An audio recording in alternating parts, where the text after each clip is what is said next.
सही कहा जियान, मजा आ गया। আমার তো স্নান হয়ে গেল। वहाँ कुछ है जियान? কখন স্নান করবি? তাড়াতাড়ি স্নান করে নে, দেরি হয়ে যাচ্ছে তো। হ্যাঁ যাচ্ছি, এক্ষুনি যাচ্ছি। এনে দুধটা খেয়ে নে। খাবো না। অসভ্য মেয়ে কথা বল। তখন থেকে বলছি ফোনটা আর স্কুলে যা, কোনো কথা শোনার নাম নেই না। এই আবার মুচকে মুচকে আসছিস, লজ্জা করে না?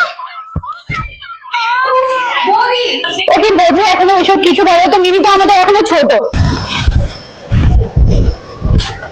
বাবা, আমি না স্কুল থেকে ফিরে আমার ফেভারিট কার্টুন দেখব। তুমি মাকে প্লিজ আমাকে ডিস্টার্ব করতে বারণ করো। ঠিক আছে বাবা, ঠিক আছে।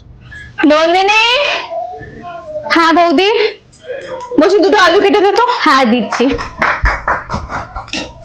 কি রে তোর হলো?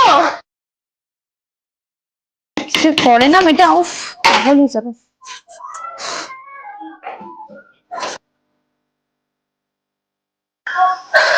কি করি বলতো, মেয়েটা সারাদিন ফোন নিয়ে পড়ে থাকে, কিছু বললে কোনো কথাই শোনে না, উল্টা আমার উপর রাগ আর জেদ দেখায়। আচ্ছা তুই না মেয়েকে একটু ফোন থেকে দূরে রাখ, না হলে কি হবে বলতো, ভবিষ্যতে অনেক প্রবলেম হবে।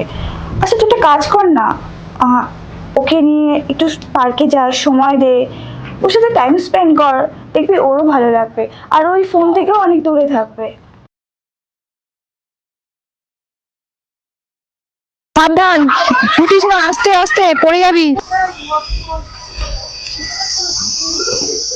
কি মিমি, তুই পার্কে খেলতে আসছিস না কেন? এমনি এমনি বলে কোনো কথা হয়? আমার ভালো লাগছে না। কি করতে ভালো লাগে? আমার মায়ের ফোন দেখতে ভালো লাগে। তোদের কারো ফোন ভালো না, শুধু আমার মায়ের ফোন ভালো। মিমি মিমি ছুটিস না, কোথায় লেগে যাবে।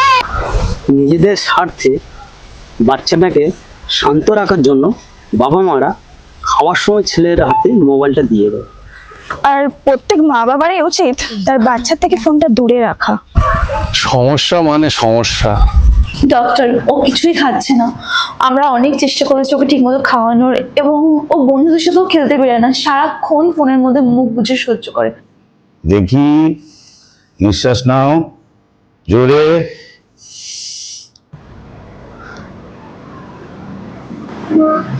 খিদে পাচ্ছে। হ্যাঁ মা, কিনে দেবো তো খাবার।